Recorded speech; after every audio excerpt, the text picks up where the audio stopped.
네, 이번 시간에는 공학 설계 기초 소양에서 팀 운영 제대로 하기 부분을 살펴보도록 하겠습니다.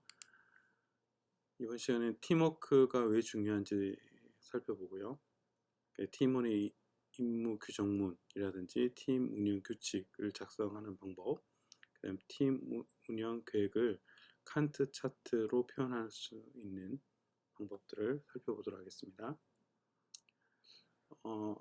먼저 팀워크란 다양한 팀 구성원이 공동의 목표를 달성하기 위해서 각자의 역할을 책임지고 상호 협력하는 행동을 일컫는 것이 팀워크죠.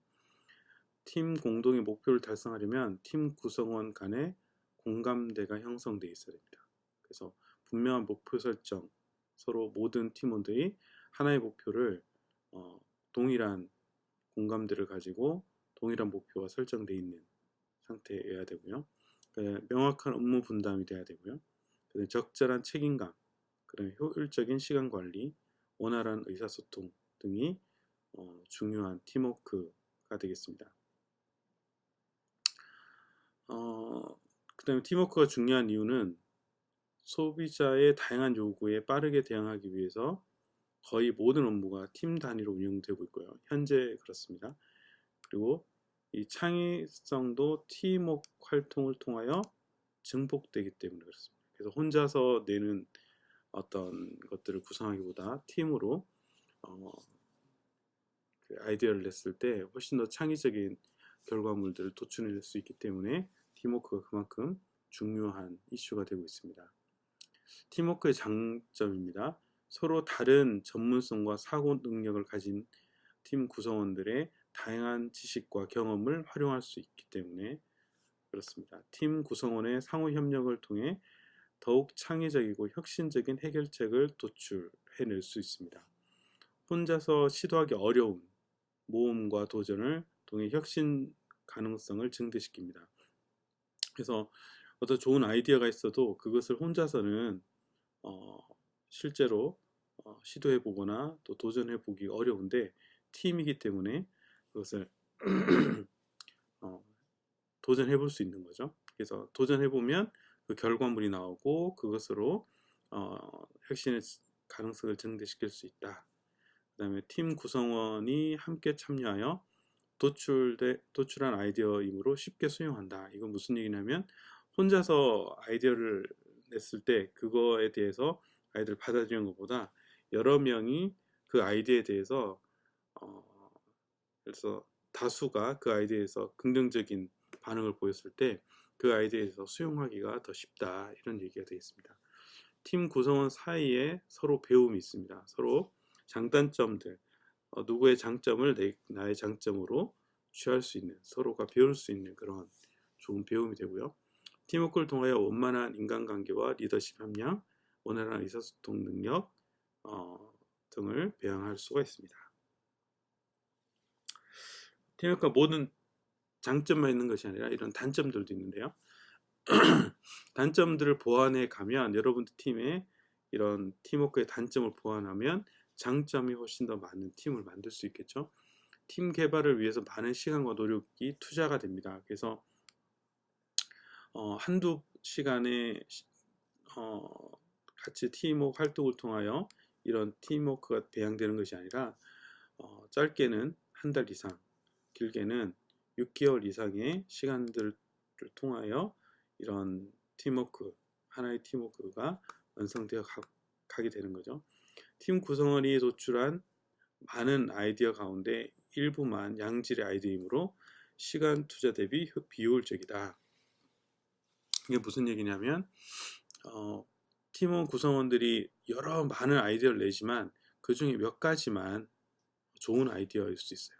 그래서 시간 투자 대비 비효율적이다. 많은 시간이 투자되는 데 대비해서 효율이 적을 수도 있다라는 거죠.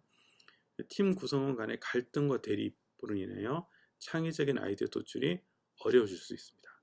그래서 이런 갈등과 대립을 줄이고 서로 상호 협력하는 그런 분위기를 만드는 것이 팀 활동의 중요한 요소가 되겠죠. 팀 구성원의 집단 사고 현상에 빠질 수 있다. 이게 무슨 얘기냐면 하나의 아이디어가 나왔을 때 예를 들어서 하나의 아이디어가 나왔는데 그 그것에서 서로 비판하거나 다른 아이디어에 대해서 수용하지 않고 모든 구성원들이 그 아이디어로 수용해 버리는 거죠.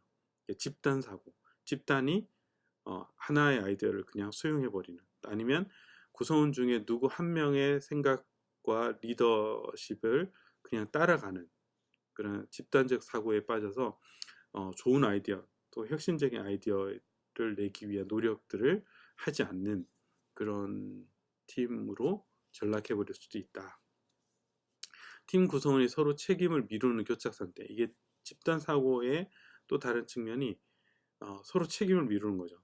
팀장에게 또는 잘하는 사람에게 아예 그 모든 책임을 맡겨서 나는 뒤로 빠져 있고 그 사람이 그 일을 책임지고 하게. 그래서 그 팀 구성원의 이런 그 책임을 미루는 현상들은 갈등과 대립을 양상해낼 수밖에 없습니다. 그러면 팀워크는 산산이 부서지고요. 그렇게 되면 좋은 결과를 이끌어낼 수가 없는 거죠. 그래서 이런 단점들을 여러분들이 잘 보완하는 팀을 만들려고 노력한다면 아마 좋은 팀을 만들고 그 결과물들을 좀 혁신적인 결과물들을 만들 수 있는 그런 좋은 팀을 만들 수 있을 거라고 생각합니다. 자, 팀 구성원의 임무가 있습니다. 먼저 팀 리더는 팀 관리자로서 프로젝트의 전체적인 진행을 관리하고 팀 구성원의 의견을 조율한다. 팀 리더가 팀을 이끌어 간다기보다는 팀 구성원들의 의견을 조율하고 전체적인 진행의 역할을 해줍니다.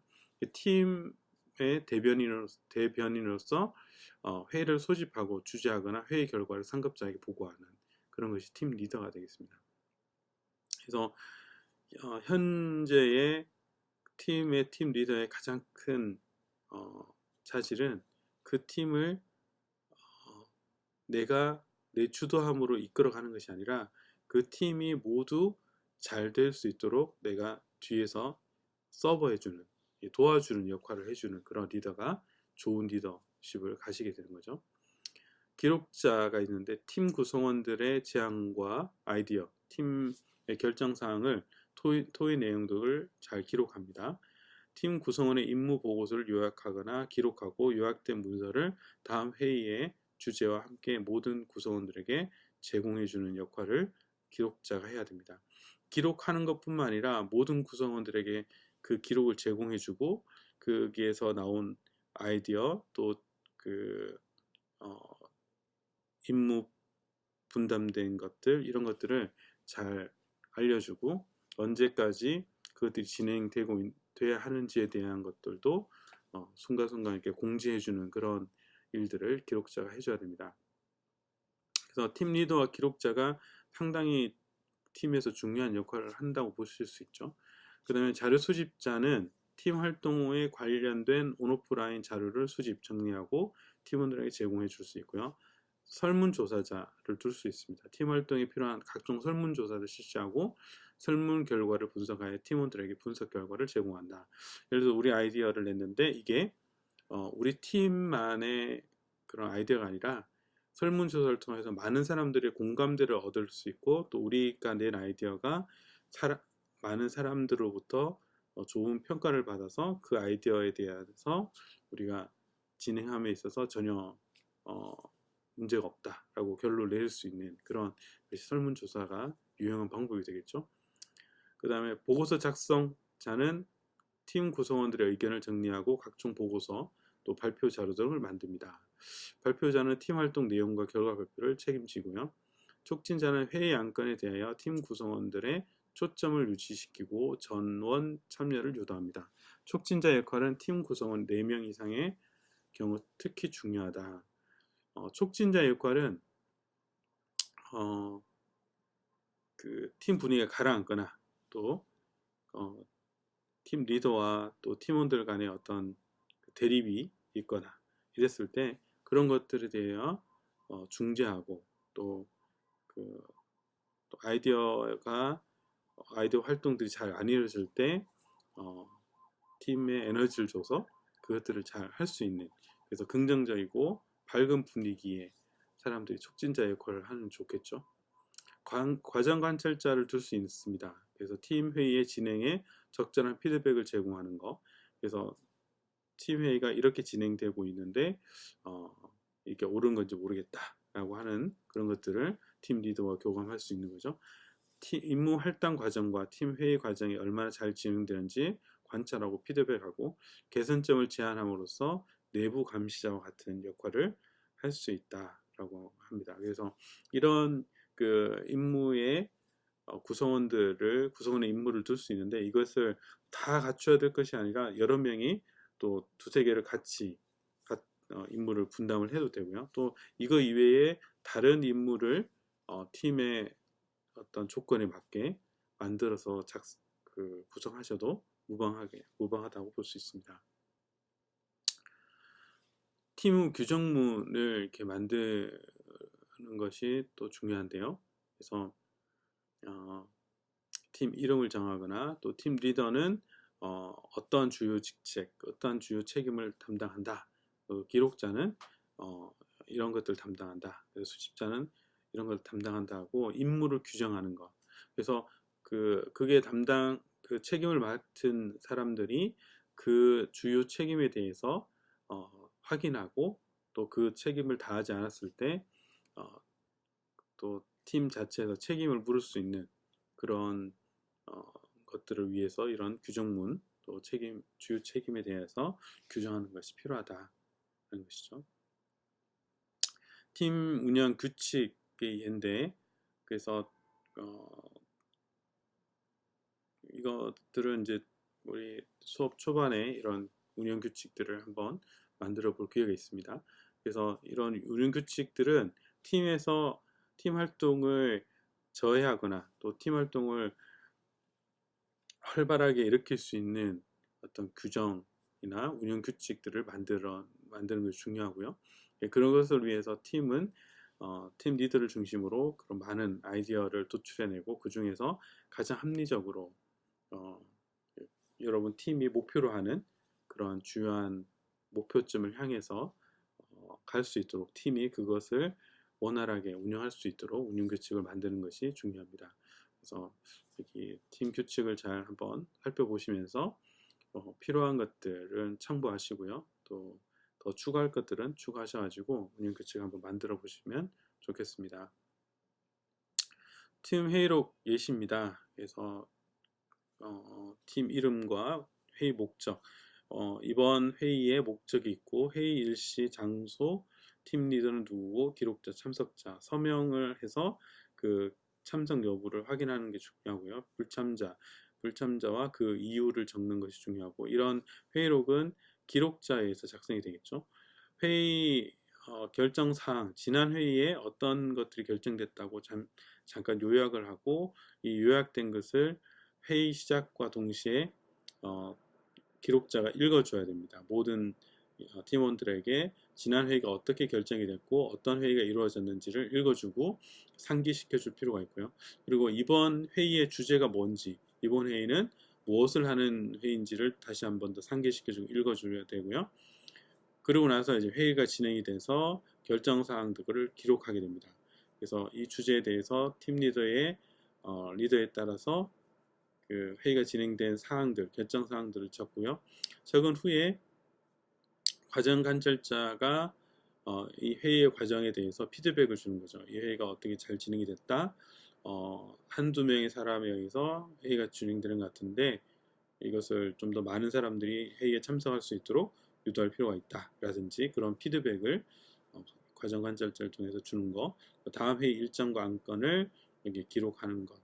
그렇게 해서 마무리하는데 이제 마지막에 다시 한번 중요한 것은 이 회의 결정 사항을 기록자에서 다시 한 번 더 읽어주는 단계가 필요합니다. 회의가 끝나기 전에. 그리고 팀 리더가 회의의 종결을 선언하고 회의를 마치면 되겠습니다. 그리고 가능하다면 이 회의록을 사진을 찍거나 스캔을 해서 그 모든 학생들의 문자라든지 SNS를 통해서 공유해주고 그 학생들이 이 회의 내용에 대해서 항상 인지할 수 있도록 그렇게 하는 것이 중요하다고 할 수 있겠습니다. 팀 구성 절차는 팀 구성원을 서로 소개하고 브레인스토밍을 통하여 이름을 정하고 팀 구성원의 목표를 공유하고 팀 활동을 통하여 습득할 지식과 능력을 통해서 소개하고 팀 리더를 결정하고 그다음 팀 임무를 규정하고요. 그다음 모든 팀의 구성 연락처를 공유하고 팀 프로젝트 수행을 위한 정기 회의 시간을 정하고 운영 규칙을 작성하고 팀 구성원 보고서를 작성하는 이런 절차를 통하여 팀이 구성이 되게 되고요. 팀 구성 보고서는 다음과 같습니다. 자, 팀 미팅 가이드라인인데 원활한 팀 활동을 통하여 팀워크를 극대화하려면 팀 구성 각자의 사회생활의 기본 예의를 지키는 것이 중요합니다. 그래서 예의를 지키는 것, 서로가 예의를 지키는 것. 팀 안에서 나이가 많거나 적음을 막론하고 팀 안에서는 서로가 존중해주고 서로가 예의를 지켜주는 게 중요합니다. 많은 기업에서 채용 인재 조건으로 인성을 강조하고 있습니다. 인성이란 다른 사람의 본보기가 될 수 있는 사고와 행동의 틀을 갖추는 것인데, 그래서 이 팀에서 서로가 이런 갈등과 대립의 상태로 가는 근본적인 원인은 예의를 지키지 않기 때문에 그래요. 그래서 누구의 아이디어에 대해서 쉽게 판단하거나 이렇게 결정하거나 또는 비방하거나 이런 것들 때문에 갈등과 대립이 만들어지고 팀워크를 손상시키는 그런 원인이 됩니다. 그런 것들을 잘 보완할 수 있도록 여러분 스스로가 기본적인 예의는 갖추는 것이 필요하다. 그렇죠? 팀워크의 가장 중요한 예의는 늦지 않는 것입니다. 팀워크 활동에 늦지 않고 그 활동에 전폭적으로 참여하는 것이 가장 큰 예의죠. 팀 활동에 늦는 것 자체가 팀원으로서 역할을 제대로 못하는 것이고 또 팀워크를 저해하는 것이고 여러분 스스로가 지각을 하거나 또 팀워크 활동이 늦어졌을 때 서로가 갈등이 생기게 돼요. 그래서 혹시라도 내가 피치 못할 사정에 의해서 늦게 된다 그러면 팀 리더에게 그 사정을 미리 얘기하고 예의를 갖춰서 정중히 양해를 구하는 것, 그것이 필요하다. 그래서 팀워크를 해치지 않는 그런 것들이 필요합니다. 예, 그런 것들을 여러분 스스로가 잘 갖춰가면 좋겠습니다. 학교 내에서의 팀 안에서는 이게 큰 문제가 되지 않을 수 있어요. 그냥 뭐 갈등 정도로 끝나버리거나 서로 안 보면 되니까. 근데 여러분들이 나중에 사회생활을 하거나 직장생활을 할 때는 이게 여러분들의 인사라든지 또는 승진에 지대한 영향을 줄 수도 있습니다. 그리고 심지어는 회사에서 퇴출될 수도 있는, 왜냐하면 책임을 다하지 않기 때문에. 그것들이 습관화되지 않도록 여러분 스스로가 이 작은 팀 활동을 통해서 미리미리 그런 기본적인 예의는 갖추는 연습들을 할 필요가 있다는 거죠. 자, 팀 미팅 가이드라인입니다. 정시에 미팅을 시작해서 계획된 시간에 종료합니다. 그리고 미팅 시간과 장소는 되도록 일정하게 유지합니다. 미팅 시 명확한 목표를 회의 주제를 세우는 것이 중요하고요. 이게 회의 주제가 명확하지 않으면 회의가 여러 팀원에게 진을 빼는 그런 안 좋은 영향이 있습니다. 그래서 명확한 주제를 정하고 그 주제를 향해서 집중적으로 회의가 진행이 될 수 있도록 활발하게 진행이 될 수 있도록 하는 것은 리더의 역할이 되겠죠. 회의는 즐겁게 또는 전문성 있게 진행한다. 한 번에 한 사람씩 돌아가면서 의견을 말한다. 이런 것도 중요하고요. 회의 주제에 집중하고 논의가 다른 방향으로 흐르지 않도록 주의하고요. 휴대폰을 진동을 하고 다른 사람의 의견을 경청한다. 회의를 할 때 내가 휴대폰을 보거나 휴대폰을 보면서 집중하지 않는 것, 그것은 팀 활동을 저해하는 원인이 되는 거죠. 자신의 의견을 분명히 표현하고 다른 사람의 의견을 존중한다. 회의를 마무리하기 전에 회의 내용과 결론을 다 같이 확인한다. 이것은 이제 기록자가 다시 한번 내용을 읽어주고 그 결론을 다시 한번 모든 팀원들이 확인하는 과정이 필요한 거죠. 회의를 마무리하기 전에 각자 해야 할 일, 역할 분담에 대해서 요약 정리하고 확인하는 과정이 필요하고, 논의된 내용 및 결론을 회의록에 작성하고 모든 팀이 공유하는 것. 회의록 내용이 잘못된 기록이 있다면 기록자에게 수정을 요구합니다. 예를 들어서 내가 아이디어를 냈는데 그 아이디어에 대해서 기록되지 않았어요. 내 아이디어와 그리고 내 이름이 기록되지 않은 것에 대해서 수정을 요구할 수 있고, 그리고 내가 역할이 A라고 하는 역할인데 B라고 하는 역할로 기록되어 있으면 그것을 다시 정정해 달라고 요청을 할 수가 있습니다. SNS를 통하여 그래서 이 회의록의 내용을 기본으로 해서 내가 분명히 A라고 하는 역할이라고 듣고 A를 했는데 회의록에 B라고 하는 역할이 적혀 있어요. 그러면 회의록의 잘못이 아니고 나의 잘못이 됩니다. 회의록에 작성된 후에 내가 그것을 정확하게 판단하고 파악하고 수정을 요구하지 않은 것, 그것은 내 책임입니다. 그래서 내가 그런 것들, 회의록 기록 내용을 더 우선한다. 내 판단과 내 생각과 내가 알고 있는 것보다 회의록 내용을 이 팀 활동에서는 더 중시하고 더 우선시합니다. 사회에서도 마찬가지입니다. 그래서 반드시 회의록의 내용을 내가 검토하고 그 내용의 회의록을 내가 마지막에 사인을 하는 이유는 그 회의록의 내용에 대해서 내가 합의한 거라는 거죠. 그런 게 중요하다. SNS를 통하여 활용한 온라인 미팅도 적절히 활용한다. 팀 운영 규칙을 준수한다. 이런 것들이 필요합니다.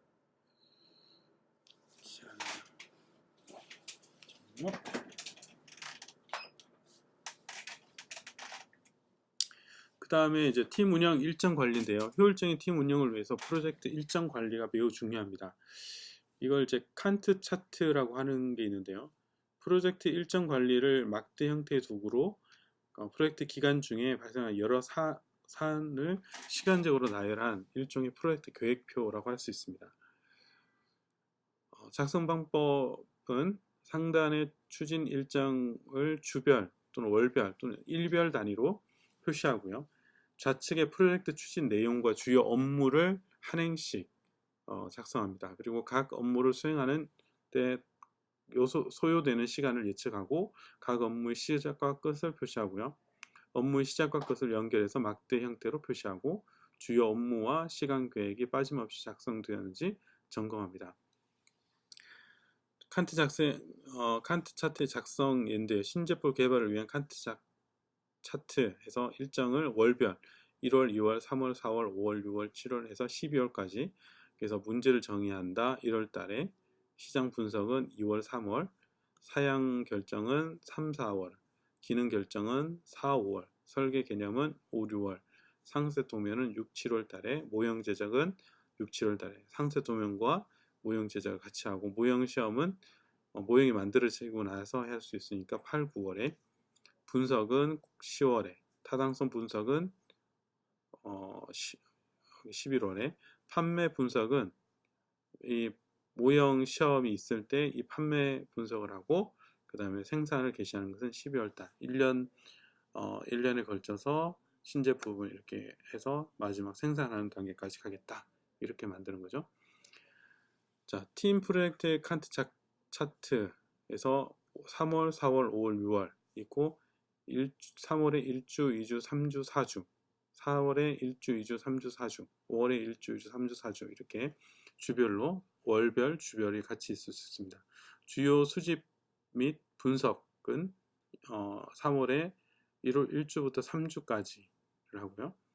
개념적 데이터베이스 설계는 3월의 넷째 주와 4월의 첫째 주, 논리 데이터베이스 설계는 4월의 둘째 주, 물리 데이터베이스 설계는 4월의 셋째 주에서 평가 발표는 6월의 첫째 주에서 마무리한다. 이렇게 작성하는 거죠. 자, 그리고 엑셀로 이제 칸트 차트를 작성해서 이게 요일별로 1일부터 45일까지 요구사항, 분석, 설계, 개발, 테스트 해서 요구사항에 대해서는 세 가지 할 일이 있고요. 그 다음에 분석, 그 다음에 설계 세 가지, 개발 2가지, 테스트 2가지 해서 1별이죠. 하루, 4일 동안 진행을 하는데, 이 요구사항은 전체가 4일 동안 진행하는데 요구사항 정리는 3일, 요구사항 조율은 또 이틀부터 4일째까지, 요구사항 확정은 4일날 한다. 이렇게 되는 거죠. 분석은 5일째 분석을 하고, 설계는 6일부터 20일까지 전체 기간이고, 세부 기간은 다음과 같습니다. 이런 식으로 이제 칸트 차트를 작성을 하시면 되겠습니다. 여러분도 이제 그 수업을 통하여 팀 프로젝트를 진행할 때 이런 중장기 프로젝트 진행할 때 이런 칸트 차트를 작성하셔가지고 여러분 각자 역할 분담을 하시고 또 세부 할 일들을 정리를 하셔가지고 그것을 월별, 주별 또는 일별로 어떻게 어떤 일정을 가지고 계획을 할 건지 그것을 설계 계획서나 설계 보고서에 작성을 하셔야 되겠습니다. 자, 이번 시간에 진행했던 것을 요약하면 팀워크가 왜 중요한지, 또 팀원의 임무 규정문, 팀 운영 규칙, 팀 구성 절차, 운영 계획을 칸트 차트로 작성하는 방법들에 대해서 살펴봤습니다. 오늘 살펴본 내용들은 실제로 여러분들이 졸업을 하고 취업을 했을 때 많은 회사들에서 팀 운영을 하는 회사들에서 그리고 이런 그 팀 보고서를 작성하고 계획서를 작성하는 많은 회사들에서 실질적으로 사용하는 방법들이 되겠습니다. 그래서 이런 부분에 대해서 여러분 스스로가 잘 습득하시고 잘 인지하시고 나중에 이게 습관화가 돼서 회사에 가서 큰 도움이 되면 좋겠습니다. 오늘은 여기서 마치도록 하겠습니다.